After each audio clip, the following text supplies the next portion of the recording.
Assalamualaikum warahmatullahi wabarakatuh. Sahabat BN, PDIP sekarang ini sedang berada di dalam gelombang dahsyat badai besar yang bisa jadi ini menenggelamkan PDIP dan bisa juga ini membuat PDIP semakin tegar, semakin kokoh, semakin bertambah besar. Sahabat BN, kita tentu telah semuanya tahu bahwa Sekjen PDIP yang merupakan tokoh jantungnya organisasi telah menjadi tersangka dalam kasus Harun Masiku. Tokoh PDIP lainnya yang mantan Menkumham Yasona Lawli telah pula dicekal oleh KPK.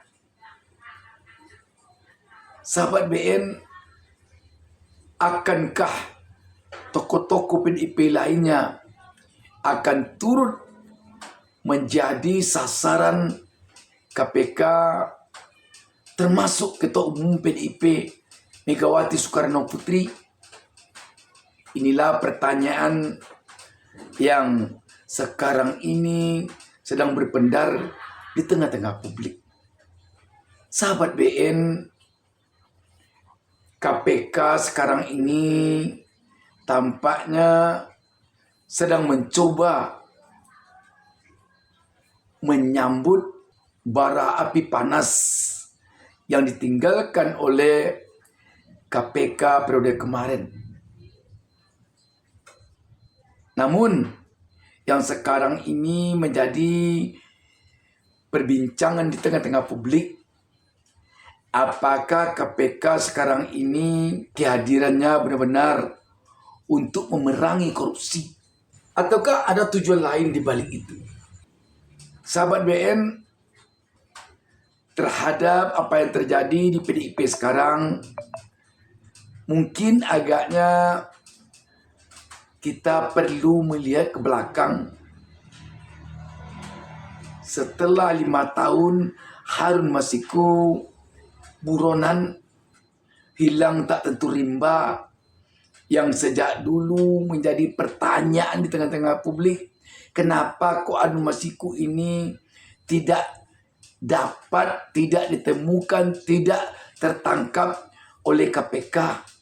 Karena kasus ini dulunya terjadi di dalam partai yang berada di lingkaran kekuasaan, dan Harun Masiku pun satu partai dengan Presiden Republik Indonesia Jokowi waktu itu.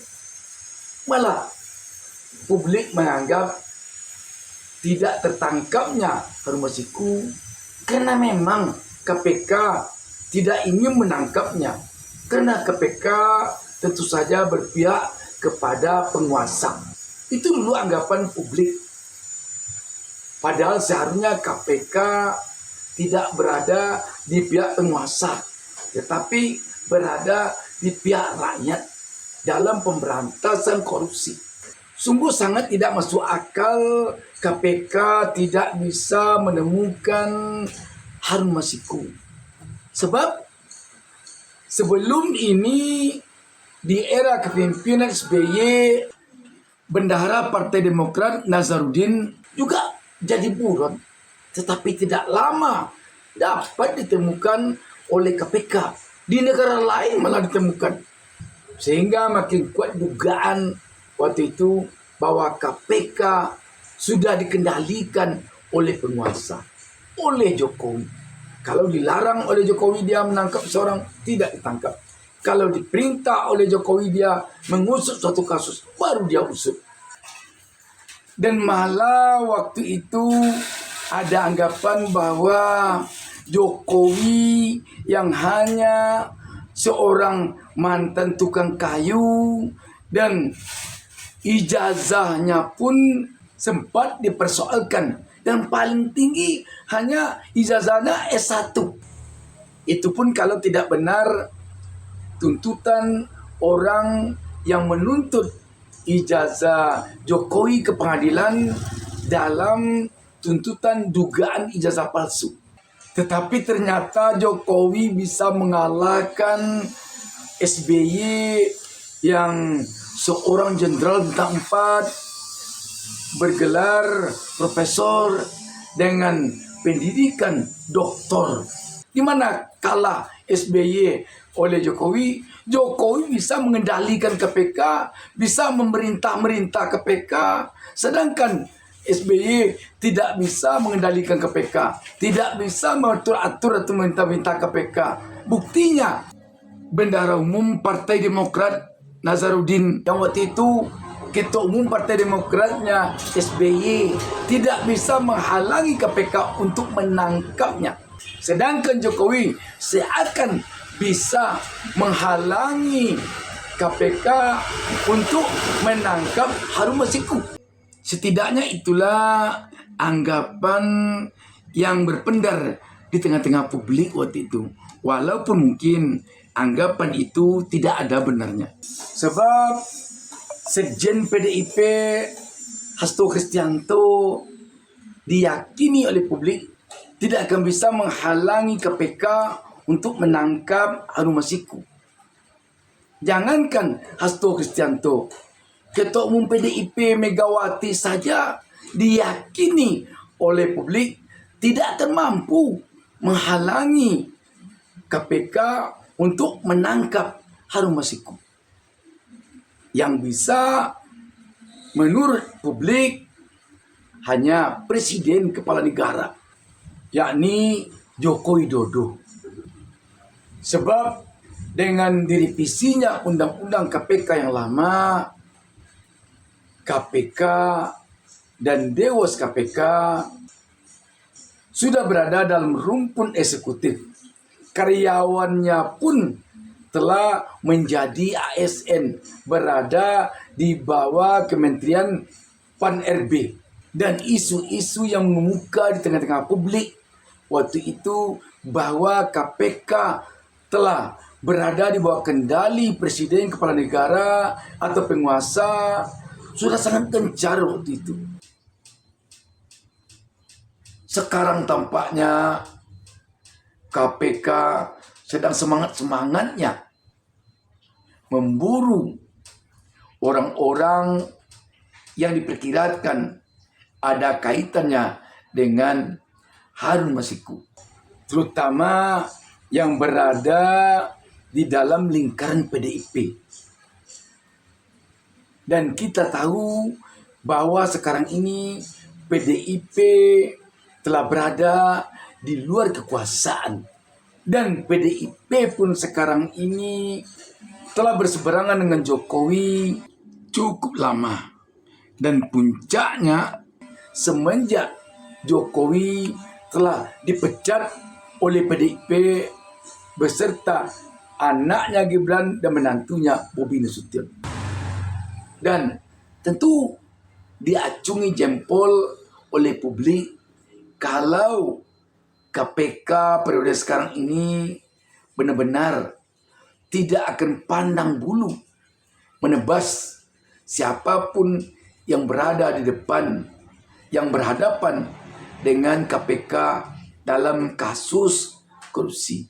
Ini jelas akan mendapat apresiasi yang begitu tinggi dari publik setelah publik kecewa 5 tahun terakhir ini oleh KPK ketika KPK dipimpin oleh Firly Bahuri yang sekarang sedang berstatus tersangka kasus korupsi jenis pemerasan yang setelah bertubi-tubi, berlapis-lapis, berjilid-jilid desakan dari publik agar Firly ditahan, namun sampai sekarang tidak juga ditahan.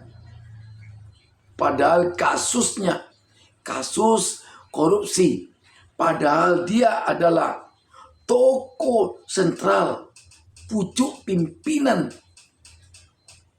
pemberantasan korupsi. Sahabat BN, kalau sekiranya nanti KPK melihat ada kaitan larinya, hilangnya, buronnya Harun Masiku ini dengan Ketua Umum, pertanyaan tadi akan terulang kembali. Apakah KPK juga akan mentersangkakan Ketua Umum PDIP Megawati Soekarno Putri? Publik sekarang melihat Megawati Soekarno Putri tidak ada sedikit pun merasa takut menghadapi kasus ini. Dan ini tentu saja kemungkinan karena Megawati menganggap KPK mengusut kasus ini bernuansa politik dan tidak murni hukum. Kalau demikian, tentu KPK harus bisa membuktikan kepada PDIP khususnya dan kepada publik umumnya bahwa dia melakukan pengusutan terhadap kasus ini murni hukum, bukan atas suruhan Jokowi untuk membalaskan dendamnya kepada PDIP karena PDIP telah memecatnya dan memecat anak menantunya. Walaupun KPK yang sekarang komisionernya dan Dewas KPK hasil proses seleksi ketika Jokowi masih menjadi presiden kepala negara. Bagaimana caranya KPK meyakinkan publik, meyakinkan PDIP bahwa dia mengusut kasus Harun Masiku ini tidak karena pesanan Jokowi dan tidak karena pesanan siapapun dan semata-mata hanya karena penegakan hukum dalam pemberantasan korupsi. Satu-satunya cara sekarang ini tampaknya yang diminta oleh publik adalah KPK harus juga mengusut kasus-kasus yang ada kaitannya dengan keluarga Jokowi, seperti kasus dugaan gratifikasi yang menyeret putra bungsu Jokowi Kaisang dalam kaitan kasus jet pribadi. Demikian juga terhadap Bobi Nasution yang juga dalam kasus jet pribadi.